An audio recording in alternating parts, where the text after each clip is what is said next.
Global music company I think Punjab की company है, अच्छी कंपनी है।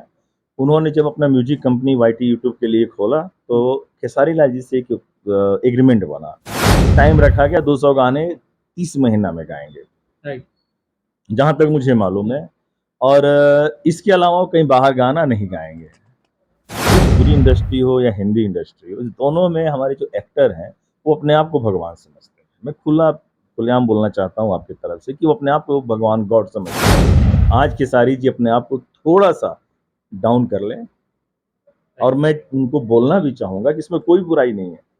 काम ऐसा हो कि काम चलता रहे। उनके साथ में तो प्रोड्यूस जहाँ तक बात थी कि हम लोगों ने पिक्चर शुरुआत किया था, एग्रीमेंट बना था उनका। अपना जो एग्रीमेंट का पैसे था हमारे साथ 50 की बात हुई थी उनसे।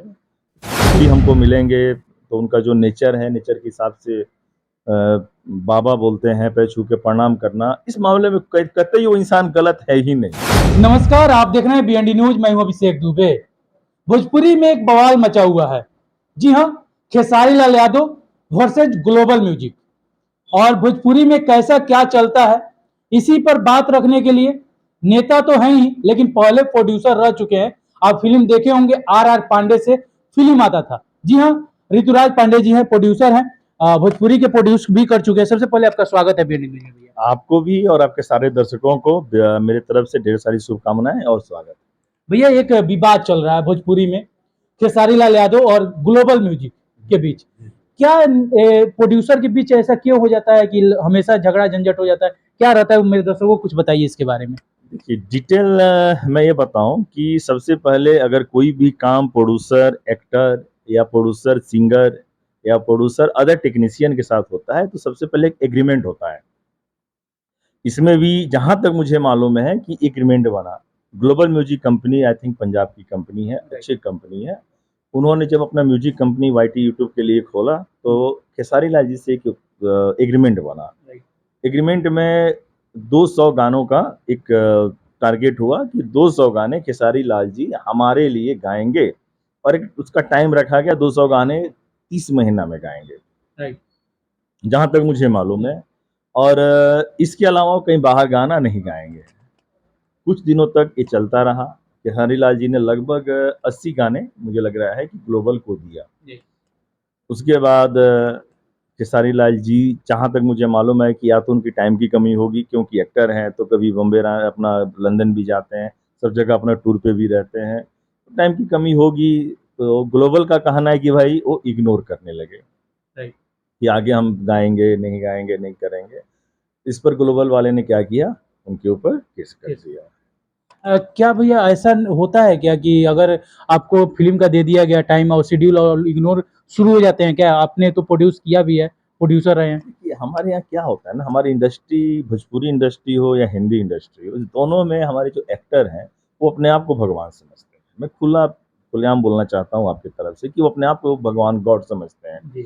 उनको क्या लगता है कि फिल्म अगर हिट हुई है तो सिर्फ उनके बदौलत हिट हुई है।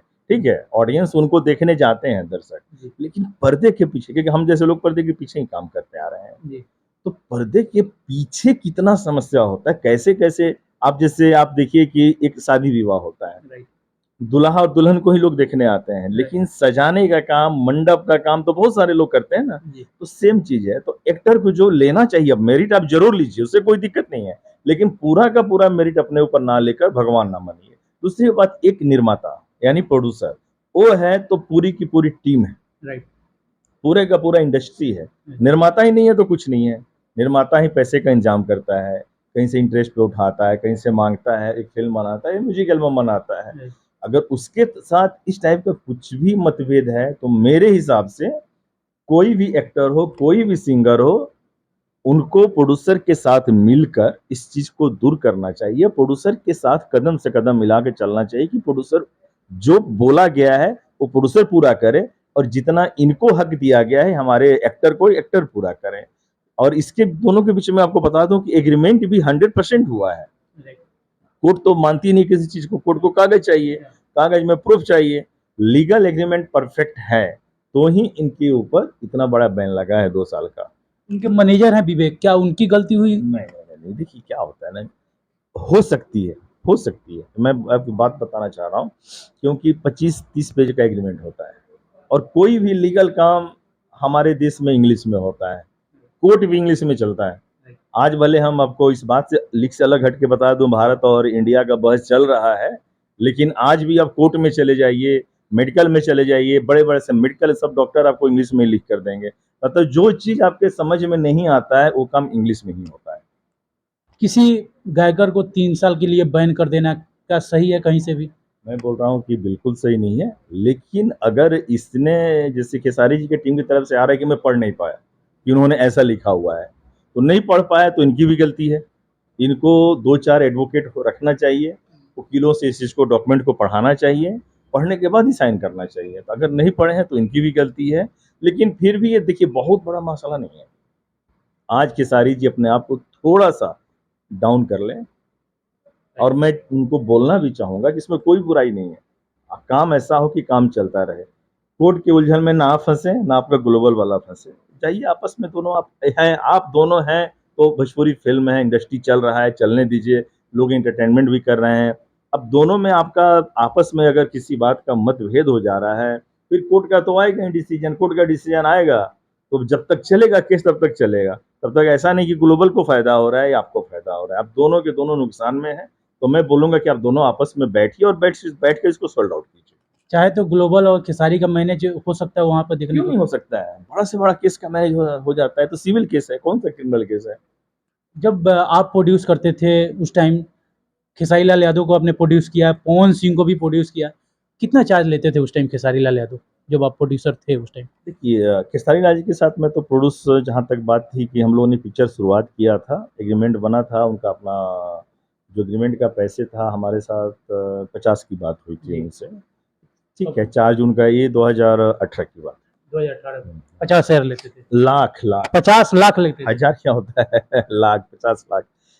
ठीक है, 50 लाख वो लेते हैं और जीएसटी भी वो बिल्कुल सब व्हाइट भरते थे, कोई दिक्कत नहीं था, लेकिन मैं किसी कारणवश हम लोग का काम नहीं हो पाया था, तो फिर उन्होंने पैसा जो लिया था, जो साइनिंग हमने दिया तो साइनिंग मेरा वापस कर दिया था। कुछ किसी बात को लेकर था, बहुत अच्छे इंसान हैं। जब भी हमको मिलेंगे तो उनका जो नेचर है, नेचर के हिसाब से बाबा बोलते हैं, पैर छू के प्रणाम करना, इस मामले में कतई वो इंसान गलत है ही नहीं। मैं आपको बोलना चाहूँगा कि खेसारी लाल यादव या पवन सिंह, कोई भी इंडस्ट्री का लड़का कोई गलत नहीं है, सब हमारे आँख के सामने पड़े हैं। खेसारी लाल 2010 में है, 2007 में पवन सिंह हैं, ये लोग तो सब हम लोग के सामने देखा हुआ है इन लोगों को आगे धीरे-धीरे बढ़ते हुए। तो अपना मेहनत करके अगर कोई इस मुकाम को पाया है, तो हमको तो उसके साथ बोलना चाहिए ना, उसको शुभकामना देना चाहिए, उसको बधाई देना चाहिए, और मैं हमेशा इन लोगों को बधाई देते आया हूँ। आज भी देता आया हूँ और देता रहूँगा। हमारे चिंटू पांडे तक भी हमारे सिनेमा में आए हुए हैं। ये सब भी आए हुए हैं, आज भी भोजपुरी फ़िल्में होती हैं, तो मैं अपने सिनेमा में भोजपुरी फ़िल्म लगाता हूँ। उससे कभी अपना भाषा है ना, भोजपुरी देखिए हिंदी भाषा है तो बिहार का भाषा तो भोजपुरी है। भले इसको संविधान में जगह नहीं मिला, अलग बात है, दुःख की बात है कि हमारे भोजपुरी कुछ एक्टर लोग हैं जो कसम खाए थे कि मैं जाते ही दिलवाऊँगा, 5 साल हो गया, 7 साल हो गया, तो भोजपुरी सूची में इसको शामिल होना चाहिए था, जो नहीं हो पाया है। ये सब अलग बात है, लेकिन मैं आज भी आपके माध्यम से बोलूँगा कि अगर खेसारी जी के पास ये न्यूज़ पहुँच रहा है, तो आप सुनिए और आपस में बैठकर इस चीज़ को सॉल्व आउट कीजिए। ना आपको फ़ायदा है, ना उनको फ़ायदा है। चलिए भैया, बहुत-बहुत धन्यवाद इस पर बात रखने के लिए आपको। चलिए आपको नमस्कार, आपके सारे दर्शकों को नमस्कार। आप देख रहे थे बीएनडी न्यूज़, मैं हूँ अभिषेक दुबे। जय हिंद।